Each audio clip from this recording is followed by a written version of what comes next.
Kisah Sang Penakluk. Sebelum lanjut, bagi yang belum subscribe Cafe Novel, silahkan subscribe dan aktifkan lonceng notifikasi supaya tidak ketinggalan update terbaru dari kami. Jangan lupa juga tinggalkan like, komen dan share video ke medsos yang sahabat punya. Oke lanjut. Bab tahun 1355 sampai tahun 1357.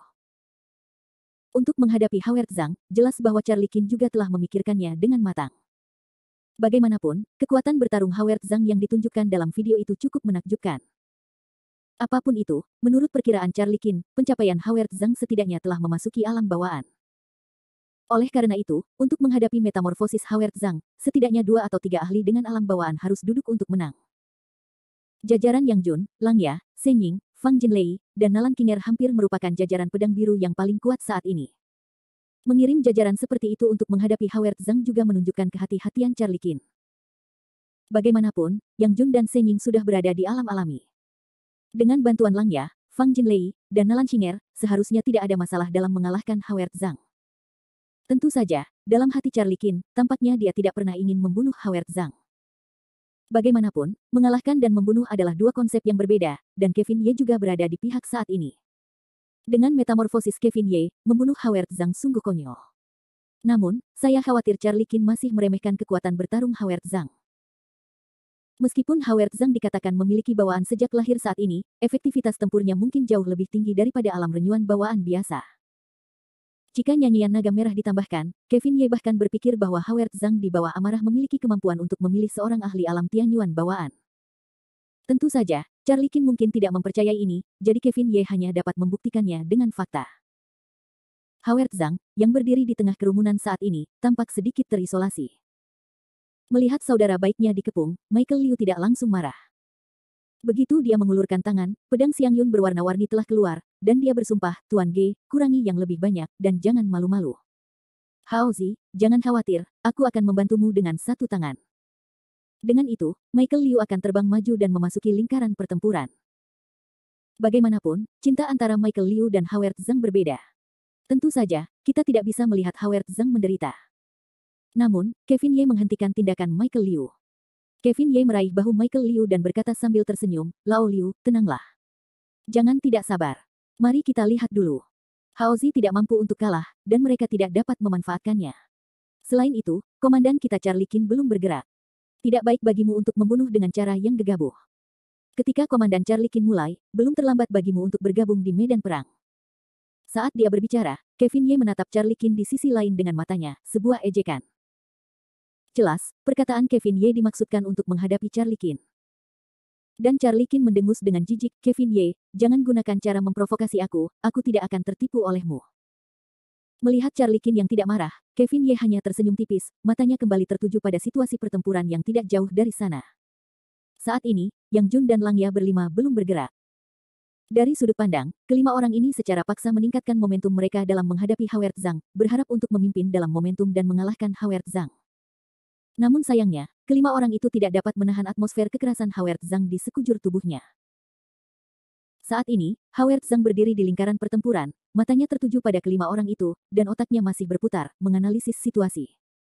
Anda harus tahu bahwa 5 ahli pedang biru teratas bukanlah 4 hantu dari dunia bawah, tetapi ada 2 alam bawaan di antara mereka. Jadi, bahkan jika Howard Zhang percaya diri dengan kultivasinya sendiri, dia harus menghitung dengan cermat. Di mata Howard Zhang, di antara Yang Jun, Lang Ya, Shen Ying, Fang Jinlei, dan Nalan Qinger, pencapaian mereka adalah yang terlemah dan paling tidak terkalahkan. Saya khawatir Fang Jinlei adalah yang terbaik. Meskipun pencapaian Fang Jinlei juga meningkat pesat setelah Perang Dunia Pertama di Yunan Selatan, dia masih yang terlemah di antara pedang biru besar ini, jadi Howard Zhang berusaha keras untuk menemukan terobosan dari Fang Jinlei. Setelah memahami ini, momentum Howard Zhang segera terkonsentrasi pada satu titik dan bergegas menuju Fang Jinlei. Fang Jinlei memang memenuhi harapan Howard Zhang. Menghadapi perubahan momentum Howard Zhang yang tiba-tiba, Fang Jinlei segera kehilangan napas dan merasakan seluruh tubuhnya dipenuhi dengan qi dan darah. Gila, aku akan bertarung denganmu untuk Lao Zi. Fang Jinlei sangat marah dan langsung bergegas ke Howard Zhang. Saat itu, Fang Jinlei membuka dan menutup tangannya dan datang ke arah Howard Zhang. Bodoh. Charlie Qin bisa melihat dengan jelas di satu sisi, tetapi dia mendengus. Jelas, langkah Fang Jinlei langsung memecah kebuntuan tadi. Yang Jun dan Lang Ya hanya bisa bergerak tak berdaya untuk mendukung Fang Jinlei. Yang Jun berdiri di posisi api 5 elemen. Begitu pedang di tangannya bergetar, dia langsung menusuk dada Howard Zhang. Pedang setinggi 3 kaki itu bersinar dingin dengan cahaya hijau. Langya dan Yang Jun saling berkoordinasi. Mereka langsung menuju punggung Howard Zhang dengan sepasang tangan besi. Tampaknya Howard Zhang akan terbunuh dalam sekejap. Namun saat ini, Howard Zhang menghadapi 3 orang sekaligus, dan langsung menunjukkan senyum dingin di matanya. Howard Zhang tidak peduli dengan Fang Jinlei. Bagaimanapun, tubuh Howard Zhang sangat kuat sehingga dia tidak bisa mematahkannya. Jadi Howard Zhang adalah ujung tombak dari ujung tombak pada saat gigi serigala. Tinju kekuatan kekacauan, patahkan. Dengan teriakan dari Howard Zhang, tinjunya, sebesar kaserole, langsung menerkam gigi serigala. Itu seperti tekanan besar di dadamu. Namun, ketika tinju Howard Zhang hendak mengenai gigi serigala, Nalan Xinger, yang sedikit lambat, mulai bergerak. Melihat pergelangan tangan Nalan Xinger bergetar, sepasang gelang emas dari pergelangan tangan putra Nalan Xing dilarikan. Langsung mengenai Howard Zhang. Instrumen ajaib. Howard Zhang tiba-tiba merasa tidak enak. Dia melompat ke udara satu persatu, menghindari gelang Nalan Xinger. Pada saat yang sama, dia juga kehilangan kesempatan untuk meledakkan gigi serigala dengan satu pukulan. Jelas, Howard Zhang saat ini agak pasif dan tergesa-gesa dalam situasi dikepung oleh 5 orang. Melihat pemandangan ini, Charlie Qin mengangguk dengan percaya diri dan kemudian menatap Kevin Ye dengan tatapan mata yang provokatif. Michael Liu merasa cemas dan ingin mengeluarkan pedangnya dan membantu Howard Zhang. Hanya Kevin Ye yang menundukkan kepalanya, mengangkat bahu dan berkata, meremehkan musuh, atau terlalu meremehkan musuh. Haozi kurang memiliki pengalaman dalam melawan massa. Jika dia menunjukkan nyanyian naga merah dan tubuh emas keluarga penyihir di awal, di mana dia akan mendapat masalah seperti itu. Setelah jeda, Kevin Ye melanjutkan, tapi itu bagus. Kamu bisa memoles dan memoles pengalaman bertarungnya yang sebenarnya. Dia adalah praktisi tingkat tinggi. Bab 1356. Sejujurnya, kepercayaan diri Howard Zhang setelah ia dengan mudah membunuh keempat hantu dunia bawah benar-benar sedikit pukulan, dan ia benar-benar meremehkan musuh-musuh kelompok pedang biru. Meskipun pedang biru tidak dapat dibandingkan dengan gerbang tersembunyi surga di timur, itu disebut tim penegakan hukum kekuatan timur. Terutama setelah Kevin Ye dan anggota pedang biru banyak berhubungan, periode waktu ini, kekuatan keseluruhan pedang biru sangat pesat. Yang Jun, Langya, dan Senying tidak lemah dalam kultivasi mereka, dan mereka semua memiliki senjata ajaib di tangan mereka. Dalam hal ini, 5 orang mengepung Howard Zhang, dan Howard Zhang benar-benar merasakan ketegangan yang nyata. Pedang Yang Jun, tinju serigala, telapak tangan elang, bersama dengan Fang Jinlei dan Nalan Xinger, yang tidak dapat bertarung sampai mati, membuat masalah di antara mereka. Bahkan jika barisan seperti itu adalah ahli di alam Tianyuan, itu akan menjadi sakit kepala untuk sementara waktu. Saat ini, Howard Zhang dikelilingi oleh 5 orang ini. Meskipun tinju Howard Zhang sangat keras, dalam menghadapi pengepungan begitu banyak orang, dia kurang lebih akan menunjukkan beberapa kekurangan, yang cukup fatal di depan senjata-senjata ajaib yang tak terbatas itu. Hari ini, di atas lapangan sekolah, lingkaran pertempuran Hunyuan mengelilingi Howard Zhang. Pedang, tinju, dan telapak tangannya semua bertarung untuk menyambut Howard Zhang. Saat ini, Howard Zhang, dengan tubuhnya yang kuat, hanya menahan serangan-serangan ini. Perkelahian ini jatuh ke mata Charlie Qin langsung bersemangat, cahaya di matanya dapat dikatakan berkelap-kelip, tampaknya saat ini dia telah melihat kegembiraan kemenangan. Tentu saja, Charlie Qin tidak merasa malu sedikit pun atau bahkan sedikit pun rasa bangga dalam situasi 5 lawan 1, dan menindas yang lebih sedikit dengan yang lebih banyak. Melihat bahwa situasi perang semakin memihaknya, Charlie Qin mulai menertawakan Kevin Ye dan berkata dengan sinis, Kevin Ye, anak laki-laki, aku pikir kamu telah terlalu banyak memukul saudaramu. Bagaimana? Dengan pedang biruku, tidak sulit untuk menangkapnya. Jelas, Charlie Qin saat ini sangat gembira. Di sisi lain, Michael Liu tidak dapat melihatnya lagi. Dia berkata, itu hanya untuk menindas yang kurang. Ada semacam persaingan. Melihat Howard Zhang dikepung dan dipukuli oleh begitu banyak orang, Michael Liu secara alami tidak menyadarinya. Pedang Xiangyun berwarna-warni di tangannya bahkan lebih bersemangat untuk mencoba. Jika Kevin Ye tidak menghentikannya, Michael Liu ingin bergegas dan bergabung dengan lingkaran pertempuran sekarang. Bagaimanapun, itu adalah fakta bahwa banyak orang menipu yang kurang. Jika kita benar-benar membicarakannya, saya khawatir tidak ada satupun Charlie Qin dan tangan pedang birunya yang dapat menandingi perilaku abnormal Howard Zhang. Ketika Charlie Qin dan Michael Liu tidak saling berhadapan, Kevin Ye tidak dapat menahan tawa dan berkata, Charlie Qin, masih terlalu dini bagimu untuk merasa bangga. Meskipun serangan pasukan yang tampak ganas, menurut situasi saat ini, ketiga kapak mereka telah digunakan. Terlebih lagi, jangan lupa bahwa alasan mengapa mereka bisa menang adalah karena mereka memiliki alat sihir di tangan mereka, tetapi Haozi belum menunjukkannya. Begitu senjata sihirnya menyala, Yang Jun pasti tidak akan bisa mendapatkan harga murah. Buang saja. Lagi pula, aku tidak membayar pajak untuk membual. Kamu tunggu saja aku menangkap Howard Zhang dengan pedang biru. Aku akan melihat apa yang harus kamu katakan. Untuk analisis Kevin Ye, Charlie Qin hanya bersenandung, ekspresinya tidak percaya.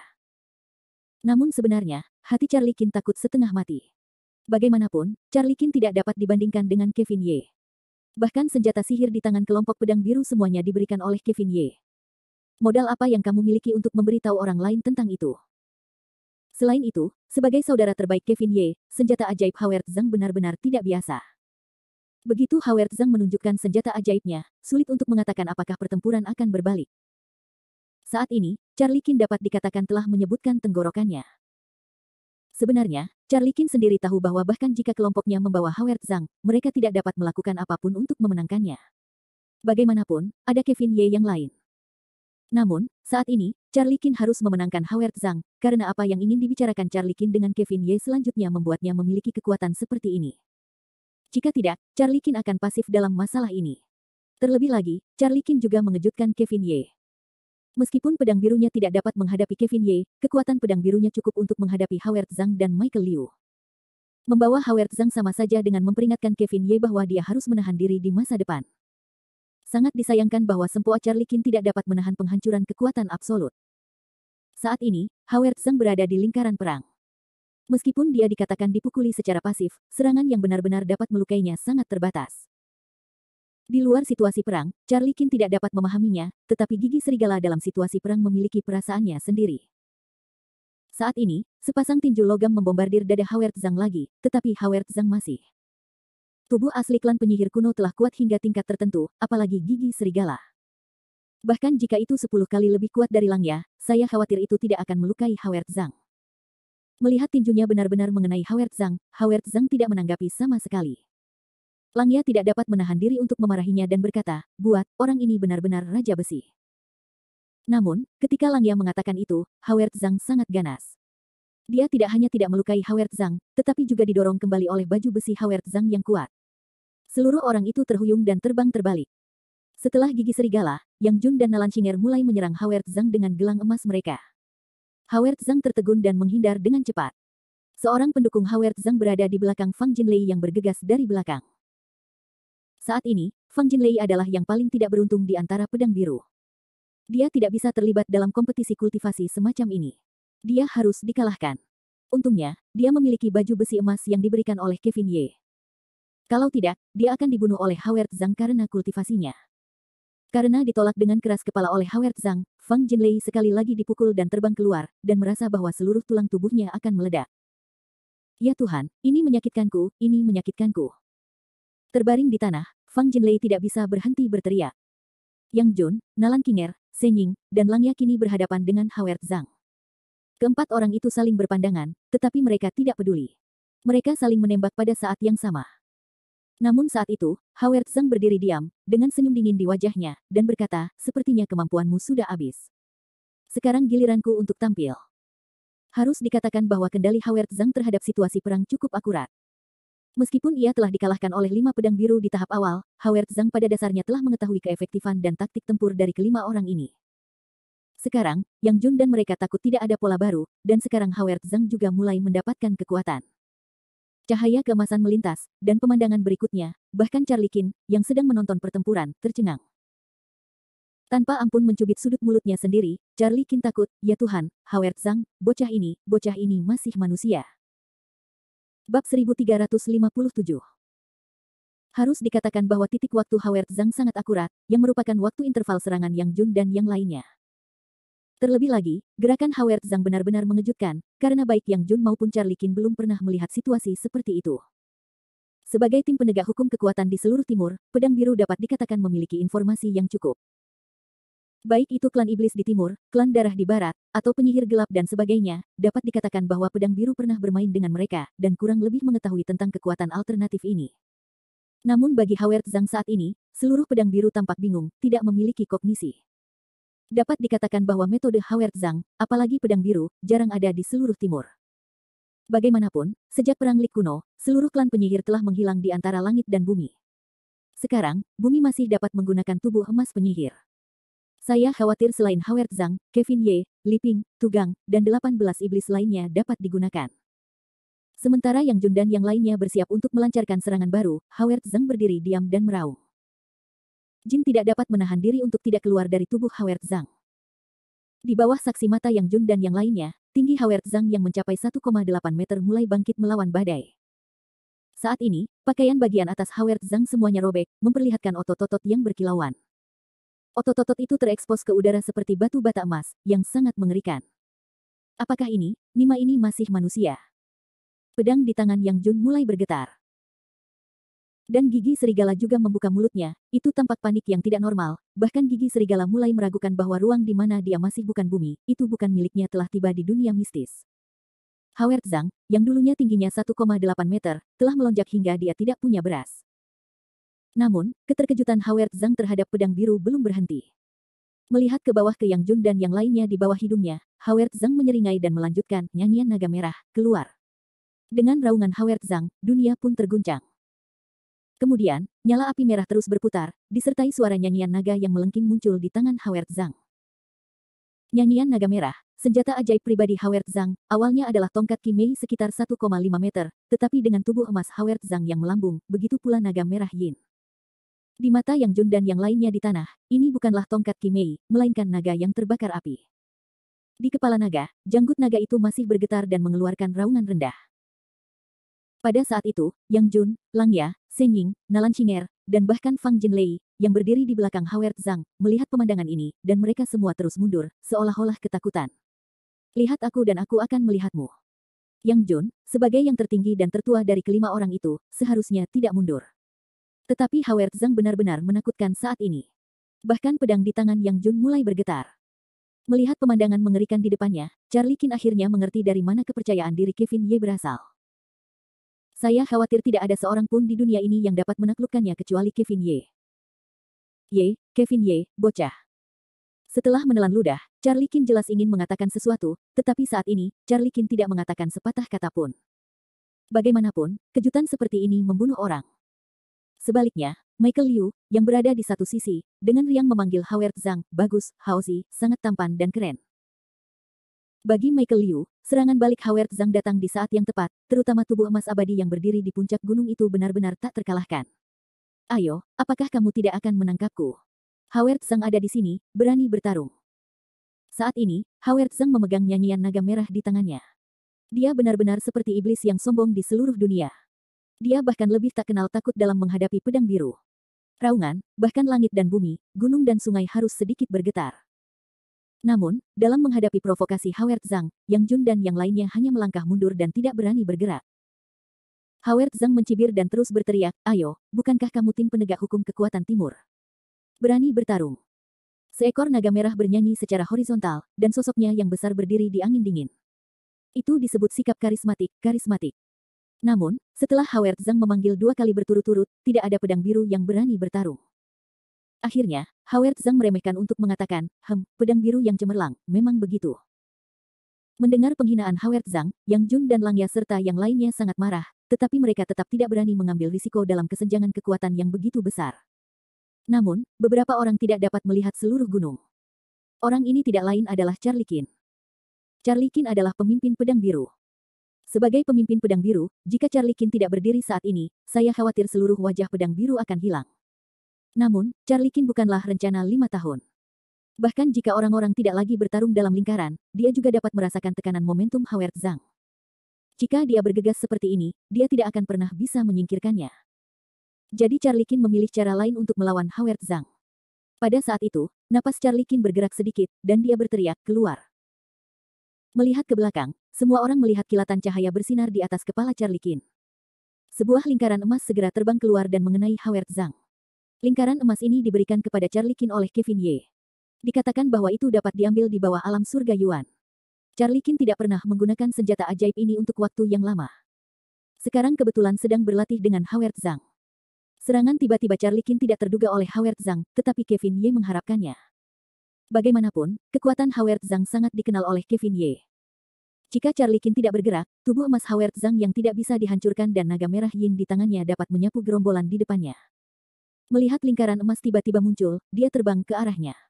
Howard Zhang mundur 2 langkah dan kemudian mencibir. Naga merah Yin di tangannya melambai, cari pertarungan. Kemudian, lingkaran emas dan naga merah Yin saling bertabrakan, memancarkan cahaya yang kuat. Suara benturan logam tiba-tiba bergema di seluruh gunung, dan bahkan Yang Jun dan yang lainnya merasakan dengungan di gendang telinga mereka. Namun, di saat yang menegangkan seperti itu, semua orang tidak berani memejamkan mata, karena tidak ada yang tahu apa yang akan terjadi di saat berikutnya. Bahkan Michael Liu menolak untuk bernapas dan matanya terbuka lebar dan melihat ke depan. Namun, sementara semua orang menunggu hasil tabrakan antara lingkaran emas dan naga merah Yin, cahaya keemasan meledak, dan lingkaran emas yang telah melompat dari tangan Charlie Qin benar-benar kembali sesuai dengan cara aslinya. Melihat pemandangan ini, Charlie Qin sangat marah sehingga dia melompat dan berkata, Kevin Ye, bocah pembohong. Kamu dapat ditangkap di bawah ranah Tianyuan, pembohong. Jelas, dalam konfrontasi antara naga merah Yin dan lingkaran emas Charlie Qin dikalahkan sepenuhnya, itulah sebabnya Charlie Qin sangat marah.